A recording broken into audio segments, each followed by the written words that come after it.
সিলেটে ৮৮.৮, রংপুরে ৮৮.৮। আপনারা যেখানে আছেন বিবিসি আপনার সাথেই আছে।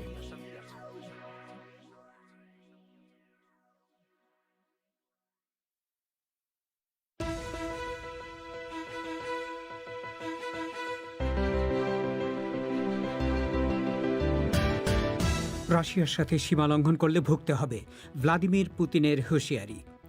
রপ্তানি নিষেধাজ্ঞা সত্ত্বেও ভারত থেকে কোভিড ভ্যাকসিন পেতে বাংলাদেশের জোর কূটনৈতিক তৎপরতা, বলছেন পররাষ্ট্রমন্ত্রী একে আব্দুল মোমেন। ভারত লাস্ট কনসাইনমেন্টটা পাঠায় নাই, এর মধ্যে ভারত আমাদের কথা দিয়েছে ভারতের রাষ্ট্রদূত এই মুহূর্তে নয়াদিল্লিতে আছেন, যাতে আমাদের সরবরাহ ডিস্টার্ব না হয় সেই জন্য তিনি ওখানে কাজ করছেন। বাংলাদেশে যৌথ উদ্যোগে স্পুটনিক ভ্যাকসিন উৎপাদনে রাশিয়ার প্রস্তাব, কিন্তু সক্ষমতা কতটা রয়েছে বাংলাদেশের, বিশ্লেষণ শুনবেন। আর আজকের ম্যাগাজিনের বিষয় বিজ্ঞান। তবে অনুষ্ঠানের শুরুতে এখনকার মতো সর্বশেষ বিশ্ব সংবাদ।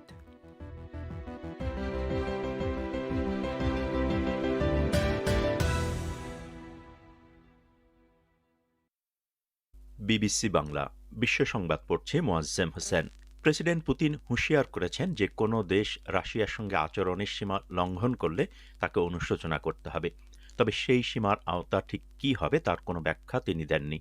পশ্চিমা দেশগুলোর সঙ্গে মস্কোর অবনতিশীল সম্পর্কের মাঝে জাতির উদ্দেশ্যে দেয়া তার বাৎসরিক ভাষণে মিস্টার পুতিন বলেন, রাশিয়া যখন অন্য দেশের সঙ্গে সম্পর্ক ভালো করতে চাইছে, সে সময় কিছু দেশ বিরোধ তৈরি করছে। মিস্টার পুতিনের ভাষণের বড় অংশ জুড়ে ছিল করোনা ভাইরাস মহামারী এবং তিনি সবাইকে ভ্যাকসিন নেয়ার অনুরোধ করেন।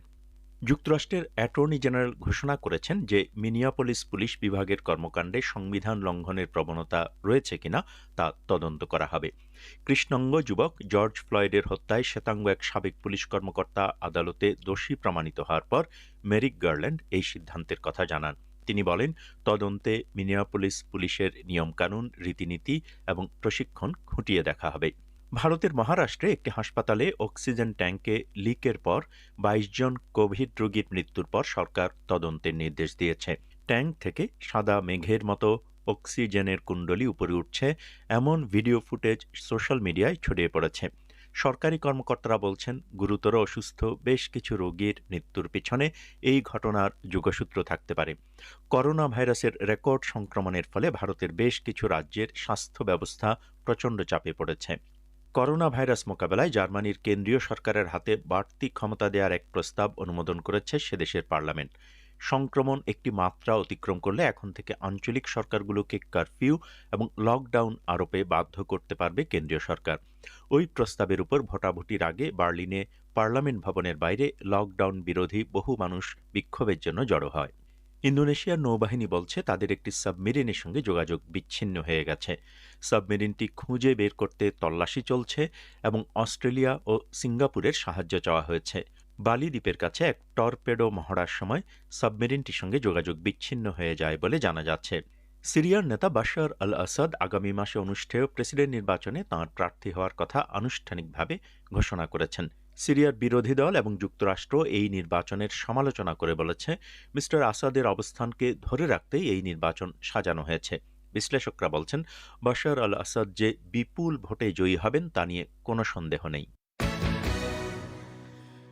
আপনারা শুনছেন বিবিসি বাংলার রাতের অধিবেশন পরিক্রমা। রেডিও ছাড়াও অনুষ্ঠান আপনারা লাইভ শুনতে পাচ্ছেন আমাদের ওয়েবসাইটের ঠিকানা www.bbcbangla.com। পরিক্রমায় আপনাদের স্বাগত জানাচ্ছি শাকিল আনোয়ার। বাংলাদেশের পররাষ্ট্রমন্ত্রী একে আব্দুল মোমেন বলেছেন যে ভারতে কোভিড ভ্যাকসিন রপ্তানির উপর নিষেধাজ্ঞা সত্ত্বেও সেখান থেকে টিকা আনার জোর কূটনৈতিক তৎপরতা শুরু হয়েছে এবং এর জন্য ঢাকায় নিযুক্ত ভারতের রাষ্ট্রদূত দিল্লিতে গেছেন। ওদিকে সরকারের উচ্চ মহল থেকে স্বীকার করা হয়েছে যে দ্বিতীয় ডোজ টিকার জন্য প্রয়োজনীয় ডোজের চেয়ে ১২ লাখ ডোজের ঘাটতি দেখা দিয়েছে বাংলাদেশে। সরবরাহের অনিশ্চয়তার কারণে প্রথম ডোজ টিকা দেয়া অব্যাহত রাখা হলেও এর হার অনেক কমে এসেছে। আরও জানাচ্ছেন ঢাকা থেকে কাদির কল্লোল। চুক্তি অনুযায়ী ভারতের সিরাম ইনস্টিটিউট থেকে বাংলাদেশে প্রতি মাসে 50 লাখ ডোজ করে টিকা আসার কথা ছিল, কিন্তু গত 2 মাসে কোনো চালান আসেনি। কবে নাগাদ টিকার চালান আসতে পারে সেটাও কেউ বলতে পারছে না। চুক্তির পর ভারতের সিরাম ইনস্টিটিউট থেকে 2টি চালানে 70 লাখ ডোজ টিকা বাংলাদেশ পেয়েছে গত জানুয়ারি এবং ফেব্রুয়ারি মাসে। এছাড়া ভারত সরকার উপহার হিসেবে দিয়েছে 32 লাখ ডোজ। কিন্তু এখনও পর্যন্ত প্রথম ডোজ টিকা যে সংখ্যক মানুষ নিয়েছেন তাতে প্রায় 12 লাখ ডোজ টিকার ঘাটতি থাকার কথা বলছে সরকারি সূত্রগুলো। স্বাস্থ্য অধিদপ্তরের মহাপরিচালক আবুল বাশার মোহাম্মদ খুরশিদ আলম বলেছেন, টিকা কার্যক্রমে কিছুটা চ্যালেঞ্জ হতে পারে।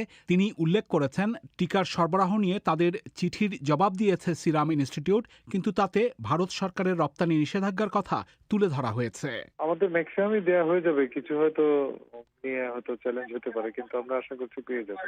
ভ্যাকসিন যেটা আমরা কিনেছিলাম সেটার চালানগুলো সময় মতন এসে পৌঁছায়। আমরা এই ব্যাপারে সিরামকে চিঠি দিয়েছি, ভ্যাকসিন গ্রুপে চিঠি দিয়েছি। তারা তার জবাবে জানিয়েছে যে আমাদের ভ্যাকসিন রেডি আছে, ভারতের পররাষ্ট্র মন্ত্রণালয়ের ক্লিয়ারেন্স পেলেই তারা আমাদের ভ্যাকসিন দিতে পারবে। আমাদের সময় আছে, আশা করছি এটার মধ্যে হয়তো কিছু না কিছু আমরা পেয়ে যাব।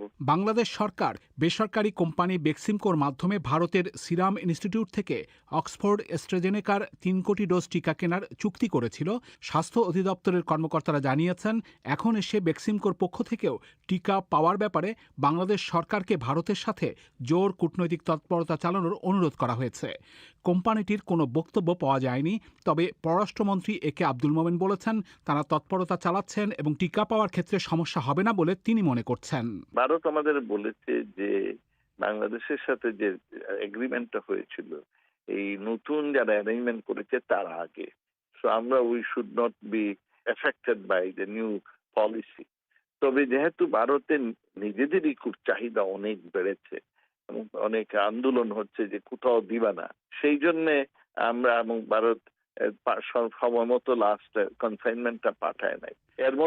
এর মধ্যে ভারত আমাদের কথা দিয়েছে, ভারতের রাষ্ট্রদূত এই মুহূর্তে নয়াদিল্লিতে আছেন, যাতে আমাদের সরবরাহ ডিস্টার্ব না হয় সেই জন্য তিনি ওখানে কাজ করছেন। বিশেষজ্ঞরা বলেছেন, আগে থেকেই বিকল্প না রেখে একটি প্রতিষ্ঠানের উপর নির্ভর করার কারণেই বাংলাদেশ টিকা সরবরাহের ক্ষেত্রে অনিশ্চয়তায় পড়েছে। তবে এখন বিকল্প উপায় বা অন্য দেশ থেকে টিকা কিভাবে আনা যাবে তা যাচাই করে প্রতিবেদন তৈরির জন্য সরকার একটি কমিটি গঠন করেছে। সেই কমিটিকে 7 দিনের মধ্যেই প্রতিবেদন দিতে হবে। পররাষ্ট্রমন্ত্রী মিস্টার মোমেন অবশ্য বলেছেন, রাশিয়া এবং চীনের টিকা আনার জন্য ইতিমধ্যেই তৎপরতা শুরু করা হয়েছে। রাশিয়ানদের নিজেদের উৎপাদন ক্যাপাসিটিটা সীমিত, সেই জন্য আমাদের একটা প্রস্তাব দিয়েছে যে তোমাদের দেশে আমরা ক্রো প্রোডাকশনে যেতে চাই। তোমাদের দেশে অনেক ভালো ভালো ফার্মাসিউটিক্যাল ইন্ডাস্ট্রি আছে, তারা যদি ইচ্ছা প্রকাশ করে তাহলে আমরা এই টেকনোলজি ওদের সাথে শেয়ার করে উইল প্রডিউস ইট। এইটা আমাদের পছন্দ হয়েছে, আমরা এই জন্য এর উপরে কাজ করতেছি। We are working on that, যে রাশিয়ান থেকে কো প্রোডাকশন বেসিসে আনার ব্যবস্থা করছি। আর তাছাড়াও আমরা চায়না থেকেও আনার প্রচেষ্টা চালিয়ে যাচ্ছি এবং we are working on that also. Mister Momen দাবি করেছেন, রাশিয়ার সাথে যৌথভাবে বাংলাদেশে টিকা উৎপাদনের সক্ষমতা রয়েছে এবং 3 মাসের মধ্যেই এই উৎপাদন শুরু করা সম্ভব হতে পারে। কাদির কল্লোল তার রিপোর্টে শুনছিলেন যে রাশিয়া বাংলাদেশে স্থানীয় ওষুধ কোম্পানিগুলোর সাথে যৌথভাবে স্পুটনিক ভ্যাকসিন উৎপাদনের প্রস্তাব দিয়েছে। কথা বলেছেন বাংলাদেশের পররাষ্ট্রমন্ত্রী একে আব্দুল মোমেন। কিন্তু ভ্যাকসিন তৈরির সক্ষমতা কতটা রয়েছে বাংলাদেশের, এই ধারণা পেতে আমি কথা বলেছিলাম ঢাকা বিশ্ববিদ্যালয়ের বায়োমেডিক্যাল রিসার্চ সেন্টারের পরিচালক অধ্যাপক ABM ফারুকের সাথে। আমাদের দেশের ওষুধ কোম্পানিগুলো তাদের সক্ষমতা আছে কয়েকটি। অনেকেই এখন 152টা দেশে ওষুধ রপ্তানি করে, যার মধ্যে উন্নত বিশ্ব সেগুলো আছে। ভ্যাকসিনের ব্যাপারে আমাদের ওই সংখ্যাটা কম। 3টি কোম্পানি যথেষ্ট পরিমাণে সক্ষম এই ভ্যাকসিন তৈরি করার জন্য। আমরা mRNA এর কথা বলছি না, কারণ সেই প্রযুক্তিটি আরেকটু উচ্চ প্রযুক্তি। কিন্তু এডিনো ভাইরাসের যে ভ্যাকসিন, সেই ভ্যাকসিন কিন্তু আমরা তৈরি করতে পারি। এমনকি আমাদের যে সরকারি মহাখালীতে যে সরকারি যে কারখানাটি আছে ভ্যাকসিন তৈরির জন্য, তারা বহুদিন ধরে টাইফয়েড, কলেরা, জলাতঙ্ক এই ধরনের বিভিন্ন অসুখের জন্য কিন্তু তারা ভ্যাকসিন বানিয়েছে। তো এখন সেই অভিজ্ঞতা আমাদের আছে। প্রফেসর ফারুক, একটা বিষয় সেটা হচ্ছে বাংলাদেশে যে 3টি কোম্পানির কথা বলছেন বা সরকারি যে প্রতিষ্ঠান তারা তৈরি করছে, বিভিন্ন ধরনের ভ্যাকসিন, সেটা নিশ্চয়ই বাংলাদেশের ব্যবহারের জন্য। এখন রাশিয়া যদি বা স্পুটনিক কর্তৃপক্ষ যদি বাংলাদেশে এখানে তৈরি করতে চায় তাদের টিকা, তাহলে তারা নিশ্চয়ই একটা ম্যাস প্রোডাকশন চাইবে, যে শুধু বাংলাদেশের ব্যবহারের জন্য না, সেটা সারা অন্যান্য পৃথিবীর অন্যান্য জায়গায়ও যাতে মানে এক্সপোর্ট করা যায়। সেই ধরনের ম্যাস প্রোডাকশনের জন্য যে ধরনের প্রশিক্ষিত মানুষ দরকার, সেটা কি বাংলাদেশের আছে? এটি আছে, আমরা বলবো এই জন্য যে আমরা কিন্তু ভ্যাকসিন বিভিন্ন ওষুধের তৈরি করছি অনেকদিন ধরেই। এগুলো তৈরির জন্য লাগবে ফার্মাসিস্ট, লাগবে বায়োকেমিস্ট, মাইক্রোবায়োলজিস্ট, বায়োটেকনোলজিস্ট। মার্কিন যুক্তরাষ্ট্র থেকে শুরু করে অস্ট্রেলিয়া, জাপান, ইউরোপের বিভিন্ন দেশ, সর্বত্র কিন্তু আমাদের Bangladeshi pharmacist, biochemistry, biotechnology, microbiology তাদের লোকজন কিন্তু চাকরি করছে। আর ফ্যাসিলিটিজের ব্যাপারে যেটি বলবো, এডিনোভাইরাস ধরনের ভ্যাকসিনের জন্য ফার্মেন্টেশন ট্যাঙ্ক এবং তার সঙ্গে যে আনুষঙ্গিক যে কাজগুলো, সেগুলো কিন্তু আমাদের আছে। এখন একটা ব্যাপারে কিন্তু চ্যালেঞ্জ একটা আছে, আমি আপনার সঙ্গে এক জায়গাতে একমত, সেটি হলো এর যে কাঁচামাল অর্থাৎ যে মিডিয়া, এই মিডিয়াটা কিন্তু আমাদের এখানে নেই। এমনকি ভারত থেকে আমরা যে সিরাম ইন্ডিয়া থেকে টিকাগুলো আনি, তারাও কিন্তু মিডিয়া তৈরি করেন না। পৃথিবীতে মাত্র 4-5টা কোম্পানি তারাই মিডিয়া তৈরি করে এবং তারাই কিন্তু সব জায়গায় সরবরাহ করছে। ওই রাশিয়ান সরকার যদি আমাদের এখানে আসেন, তারা যদি জয়েন্ট ম্যানুফ্যাকচারিং করতে চান, তাদেরকে কিন্তু সেই প্রযুক্তি দিতে হবে, একই সঙ্গে ওই কাঁচামালটুকু অর্থাৎ ওই মিডিয়া সেটা নিশ্চয়তা দিতে হবে। প্রফেসর ফারুক, ধরুন যদি পরিস্থিতি এরকম হয় যে আগামী মাসেই রাশিয়া এবং বাংলাদেশের সাথে একটা চুক্তি হয়ে গেল স্পুটনিকের সাথে, এটার সিদ্ধান্ত হওয়ার পরে কারখানা তৈরি, কারখানা থেকে বেরোনো ভ্যাকসিন কতদিনের সময়? এটা 3 মাস, মানে 3 মাসের ভিতরেই সম্ভব? সম্ভব যদি আমাদের কাজগুলোতে কোথাও কোনো আমলাতান্ত্রিক জটিলতা না থাকে। ওই ফাইল এখান থেকে ওখানে যায়, ওখান থেকে ওখানে, সেখান থেকে ওই কমিটি, এইসব যদি না হয়, তাহলে কিন্তু আপনি যদি টেকনোলজিটা আনেন এবং আমাদের কারখানাগুলো এখন যে অবস্থাতে আছে, তারা কিন্তু শুরু করতে পারবে। স্পুটনিক এটা কোভিডের বিরুদ্ধে কতটা কাজ করবে সেটা নিয়ে কিন্তু নানা দেশে এখনো বিতর্ক আছে। আপনাদের কাছে কি খবর আছে, কতটা সক্ষম কোভিড মোকাবেলায়? আসলে স্পুটনিক নিয়ে যে একটু সন্দেহ বা বিতর্ক আছে, সেটির জন্য তারাই দায়ী। তারা ওই তাড়াহুড়া করে অ্যাপ্রুভাল দিতে গিয়ে একটু আগে দিয়ে ফেলেছে আর কি। কিন্তু পরবর্তীকালে তারা কিন্তু আবার ওই ক্লিনিক্যাল ট্রায়াল 3 যেটা, সেই পর্যায়ের ট্রায়ালটা কিন্তু করেছে এবং করেছে ব্যাপক আকারেই করেছে, বিভিন্ন দেশে করেছে, বিভিন্ন জাতি গোষ্ঠী, বিভিন্ন মহাদেশ। সর্বশেষ যে স্টাডিটা এসছে সেটিতে দেখা যাচ্ছে 97.5% efficacy, which is more than enough. তবে এই এফিকেসি সব জায়গায় যে সব জাতিগোষ্ঠীর ক্ষেত্রে একই রকম হবে তা না, কিন্তু কোথাও একটু বাড়তে পারে, কোথাও একটু কমতে পারে, এবং এটা সব ভ্যাকসিনের দ্বারাই করেছে। এবং সেজন্য বাংলাদেশে কি ট্রায়াল দরকার আপনার মনে হয়? আমার কাছে মনে হয় যে এখন আর এটা আমাদের দরকার নাই ট্রায়ালের, কারণ এটা অলরেডি যেহেতু বিভিন্ন দেশে হয়েছে, এখন সেহেতু আমরা এটাকে ইমার্জেন্সি ইউজ অ্যাপ্রুভাল দিতেই পারি, দেওয়াই উচিত। আরেকটি বিষয় হলো, একটা ভালো খবর, সেটি হলো যে সবগুলো ভ্যাকসিনই আপনার এখন পর্যন্ত দেখা যাচ্ছে যে সাউথ আফ্রিকান এবং ব্রিটিশ ভ্যারিয়েন্টের বিরুদ্ধে তেমন কাজ করে না। কিন্তু তেমন কাজ করে না গুলোর মধ্যে আবার স্পুটনিকটা একটু বেটার, তুলনামূলকভাবে ভালো বা মন্দের ভালো। আমি কথা বলছিলাম অধ্যাপক ABM ফারুকের সাথে, ঢাকা বিশ্ববিদ্যালয়ের বায়োমেডিক্যাল রিসার্চ সেন্টারের পরিচালক তিনি। আপনাদের জানিয়ে রাখি যে আজকের ম্যাগাজিনের বিষয় বিজ্ঞান। কিছুক্ষণ পর তার আগে অন্য একটি প্রসঙ্গ। ভারতের মহারাষ্ট্রে নাসিক শহরের একটি সরকারি কোভিড হাসপাতালে অক্সিজেন সরবরাহ বিঘ্নিত হয়ে একসঙ্গে অন্তত 22 জন রোগী আজ মারা গেছেন বলে জানা গেছে। ওই হাসপাতালের সামনে একটি ট্যাঙ্কার থেকে অক্সিজেন লিক হওয়ার জেরেই এই মর্মান্তিক দুর্ঘটনা ঘটেছে বলে বলা হচ্ছে। প্রশাসন এখন এর তদন্তের নির্দেশ দিয়েছে। মহারাষ্ট্রে এই ঘটনা এমন দিনে ঘটল যেদিন ভারতে দৈনিক শনাক্ত নতুন কোভিড রোগীর সংখ্যা রেকর্ড 3 লাখের কাছাকাছি পৌঁছেছে এবং সারা দেশ জুড়ে কোভিড রোগীদের জন্য অক্সিজেনের হাহাকারও চরমে পৌঁছেছে। এ বিষয়ে আরও জানাচ্ছেন দিল্লি থেকে আমাদের সংবাদদাতা শুভজ্যোতি ঘোষ। ভারতের যে রাজ্যে কোভিড পরিস্থিতি সবচেয়ে শোচনীয় সেই মহারাষ্ট্রের নাসিকে জাকির হুসেইন মিউনিসিপ্যাল হাসপাতাল এই মুহূর্তে শুধুমাত্র কোভিডের জন্য নির্দিষ্ট হাসপাতাল হিসেবে কাজ করছে। আজ সকালেও সেখানে অন্তত 150 রোগী ভর্তি ছিলেন, যাদের হয় ভেন্টিলেটরে রেখে বা 24 ঘণ্টা অক্সিজেন সরবরাহ করে চিকিৎসা চলছিল। কিন্তু দুপুরের দিকে হাসপাতালের ঠিক বাইরে যখন একটি অক্সিজেন ট্যাঙ্কার থেকে তাদের স্টোরেজে জীবনদায়ী এই গ্যাসটি ভরা হচ্ছিল, তখনই মারাত্মক লিকেজের ঘটনা ঘটে। সঙ্গে সঙ্গে ঘন সাদা ধোঁয়ায় চারপাশ ছেয়ে যায়, আর হাসপাতালে যে রোগীদের অক্সিজেন দেওয়া হচ্ছিল তাদের সাপ্লাই বন্ধ হয়ে যায়। অক্সিজেনের যোগান বন্ধ ছিল আধ ঘণ্টার কিছু বেশি সময়, কিন্তু এর মধ্যেই হাসপাতালের অন্তত 22 জন রোগী প্রাণ হারান। अत्यंत दुर्दैवी आणि अत्यंत दुःखद घटना आहे आणि मला असं वाटतं की याबाबत मी तिथले स्थानिक कमिशनरला মহারাষ্ট্রের স্বাস্থ্যমন্ত্রী রাজেশ টোপে বিকেলে সাংবাদিকদের বলেন, ঘটনাটি অত্যন্ত দুঃখজনক। আমরা স্থানীয় কর্মকর্তাদের কাছে বিষয়টি নিয়ে খোঁজ খবর করছি।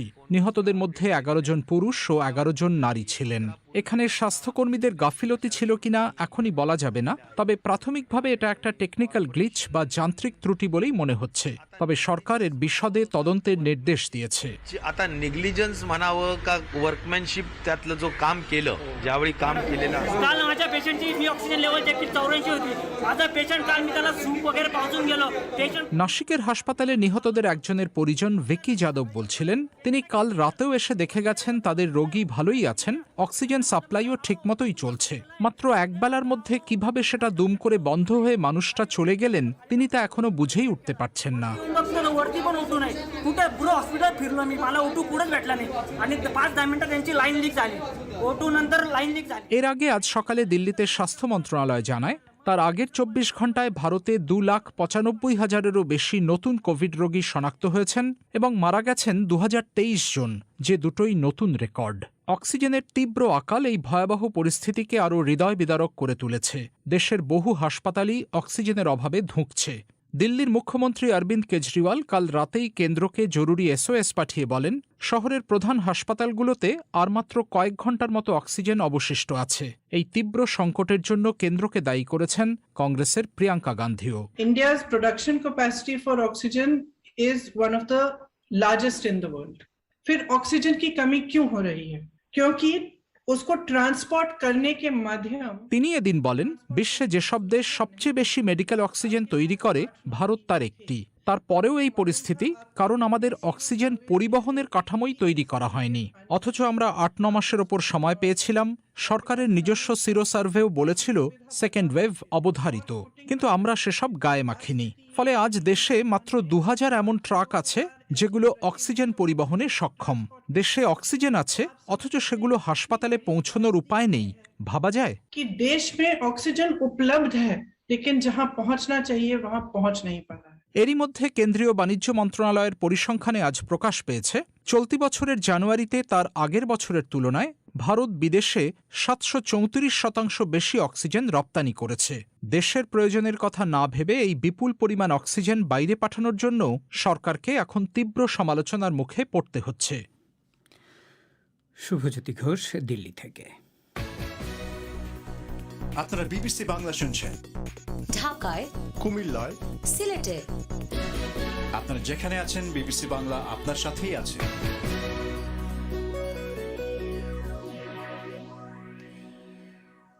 আপনারা শুনছেন বিবিসি বাংলার রাতের অধিবেশন পরিক্রমা। রেডিও ছাড়াও অনুষ্ঠান আপনারা লাইভ শুনতে পাচ্ছেন আমাদের ওয়েবসাইটে www.bbcbangla.com।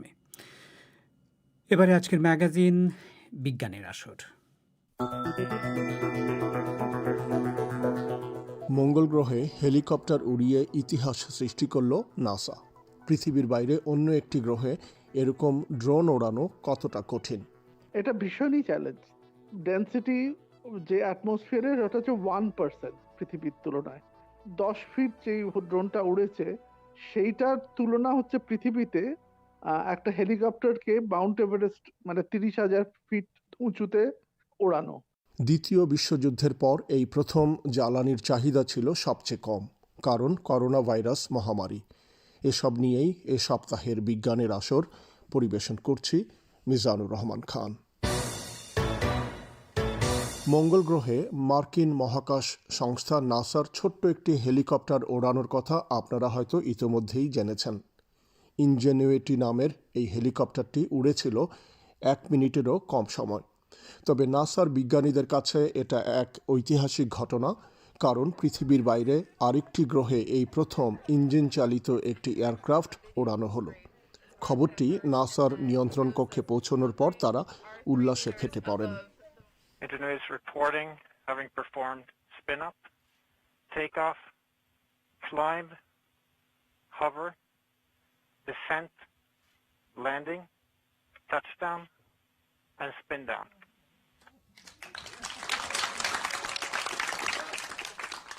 নাসার বিজ্ঞানীরা আগামী দিনগুলোতে সেখানে আরও কিছু দুঃসাহসিক ফ্লাইট পরিচালনারও প্রতিশ্রুতি দিয়েছেন। এসবের উদ্দেশ্য হবে মঙ্গলে প্রযুক্তির সীমা কোথায় সেটা পরীক্ষা করে দেখা। এবছরের ফেব্রুয়ারি মাসে মঙ্গলে পাঠানো পার্সিভিয়ারেন্স মহাকাশযানের পেটের ভেতরে করে এই হেলিকপ্টারটি পাঠানো হয়েছে। ক্যালিফোর্নিয়ায় নাসার এই প্রকল্পের ম্যানেজার মিমি অং এই ঘটনাকে পৃথিবীর রাইট ব্রাদার্স মুহূর্তের সঙ্গে তুলনা করছেন। উইলবার এবং অরভিল রাইটস এই দুই ভাই 1903 সালে পৃথিবীতে প্রথম শক্তিচালিত বিমান উড়িয়েছিলেন। এখন মঙ্গলে সেই একই ঘটনা ঘটল। Altimeter data confirms that Ingenuity has performed its first flight. হেলিকপ্টারটি উড়েছিল 3 মিটারের সামান্য উপরে। মাত্র 1.8 কেজি ওজনের হেলিকপ্টারটি মঙ্গলের পৃষ্ঠ থেকে উড়ে এদিকে ওদিকে যায় এবং 40 সেকেন্ড পর সফলভাবে অবতরণ করে।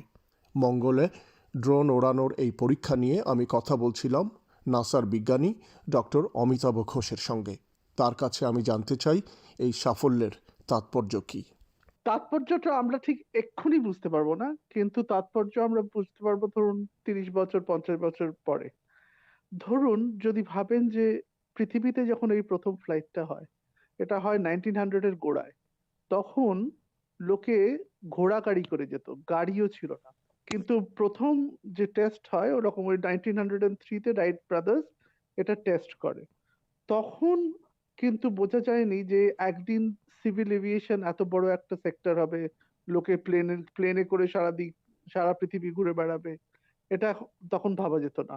এখন তাৎপর্যটা এখন বোঝা যাচ্ছে না, কিন্তু আমি বলতে পারি আপনার কি কি হতে পারে। একটা হচ্ছে খুব শর্ট অ্যাম্বিশন।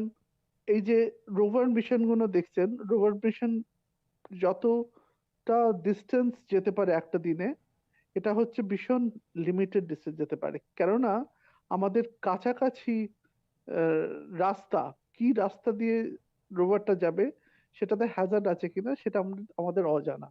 এরকম যদি একটা হেলিকপ্টার গিয়ে ছবি তুলে আনতে পারতো কাছের জায়গাটা, তাহলে হয়তো এই ডিস্টেন্স অনেক বাড়তে পারে। দ্বিতীয়ত ওই হেলিকপ্টারটা গিয়ে এরকম জায়গায় আছে রোভার যেতে পারছে না, ধরুন খুব স্টিপ হিল কিংবা একটা স্টিপ জায়গায় নামতে পারছে না, সেখানে হেলিকপ্টারটা গিয়ে সায়েন্টিফিক অ্যানালিসিস করে আনতে পারে কিংবা একটা পাথর ফিরিয়ে আনতে পারে।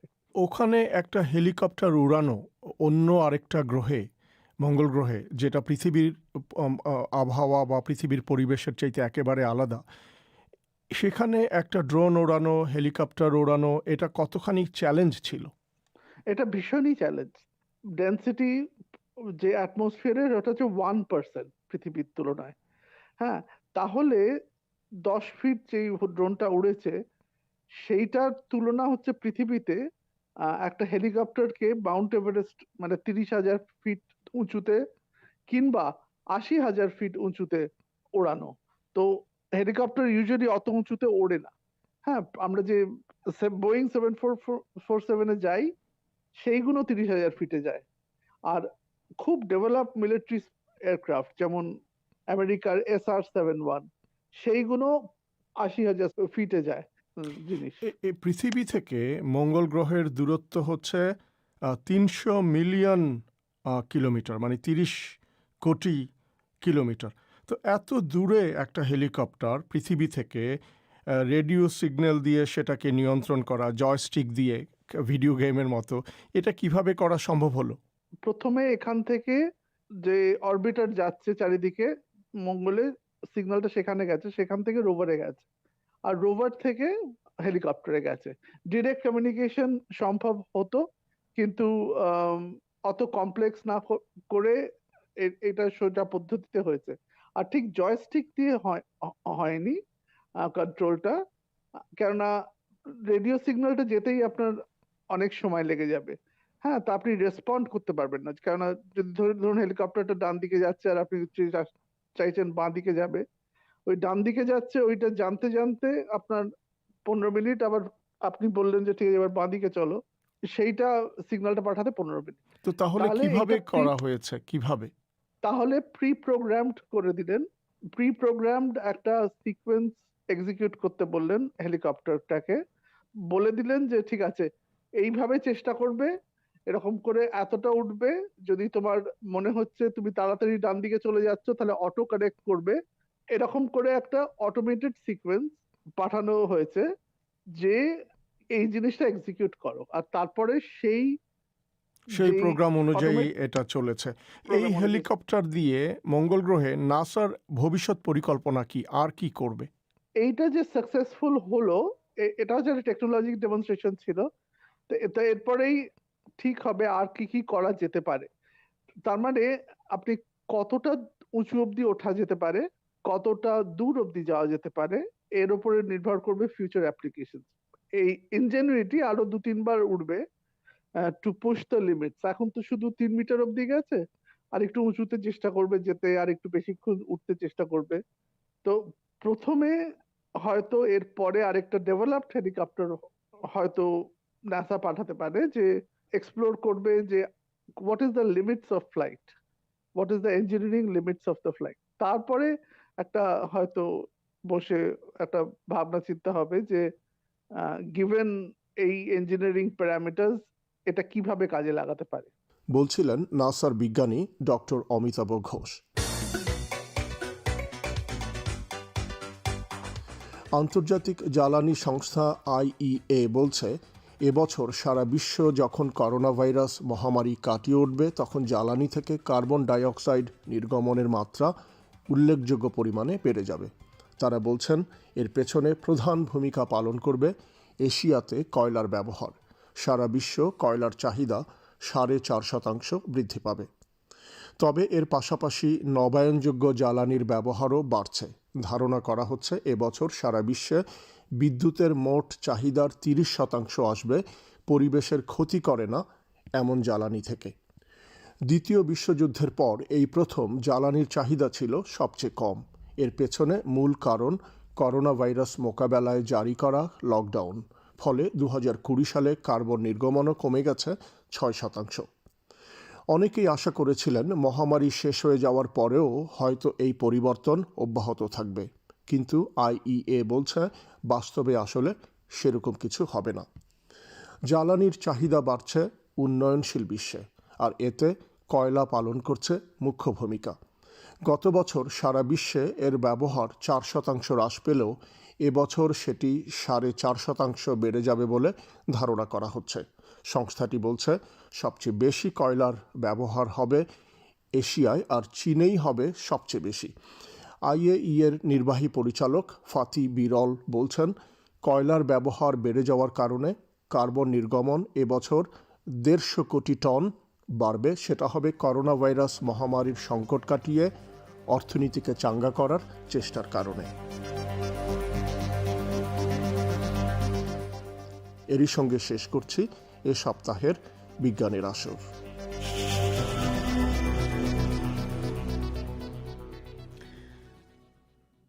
পরিবেশন করলেন মিজানুর রহমান খান। বিজ্ঞানের আসরের এই পর্বটি এবং আজকের পুরো পরিক্রমা অনুষ্ঠানটি আবার শুনতে চাইলে আমাদের ওয়েবসাইটে গিয়ে শুনতে পারেন। আগামী 24 ঘন্টা অনুষ্ঠানটি আমাদের সাইটে থাকবে। আমাদের সাইটের ঠিকানা www.bbcbangla.com। অধিবেশন শেষ করার আগে খবরের প্রধান অংশগুলো আপনাদের আরেকবার জানিয়ে দিচ্ছি। প্রেসিডেন্ট পুতিন হুঁশিয়ার করেছেন, কোনো দেশ রাশিয়ার সাথে আচরণের সীমা লঙ্ঘন করলে তাকে অনুশোচনা করতে হবে।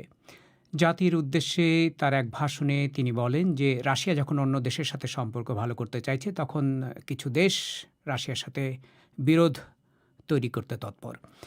যুক্তরাষ্ট্রের অ্যাটর্নি জেনারেল ঘোষণা দিয়েছেন, মিনিয়াপোলিস পুলিশ বিভাগের কর্মকাণ্ডে সংবিধান লঙ্ঘনের প্রবণতা রয়েছে কিনা তা তদন্ত করা হবে।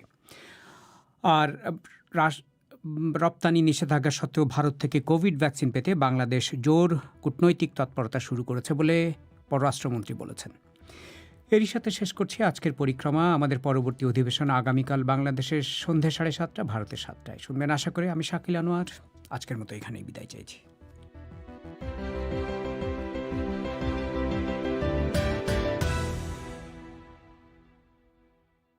Programs on this channel at present. Details of all our services are at bbcworldservice.com.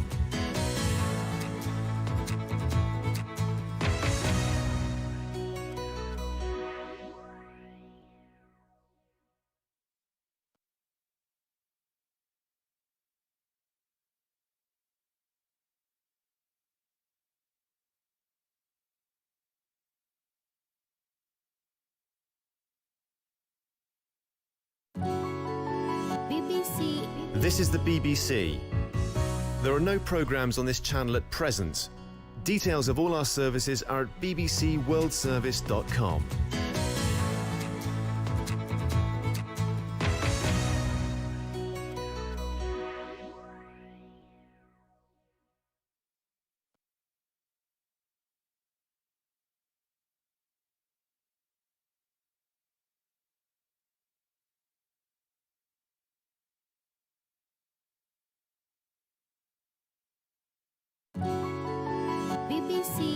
This is the BBC. There are no programs on this channel at present. Details of all our services are at bbcworldservice.com.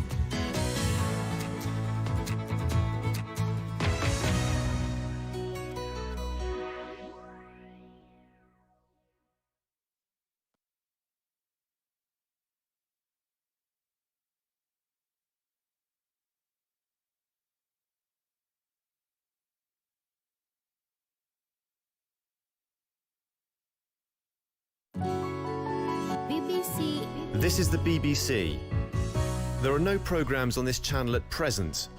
Details of all our services are at bbcworldservice.com.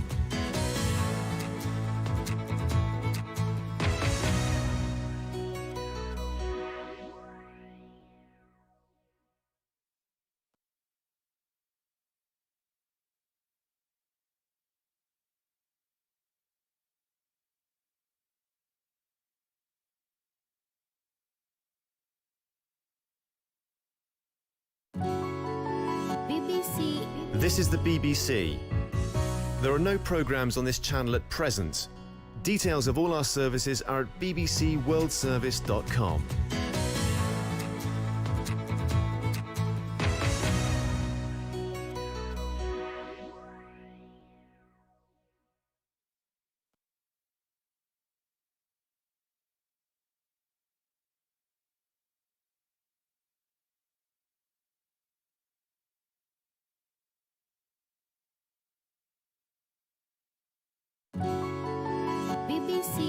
This is the BBC. There are no programs on this channel at present. Details of all our services are at bbcworldservice.com.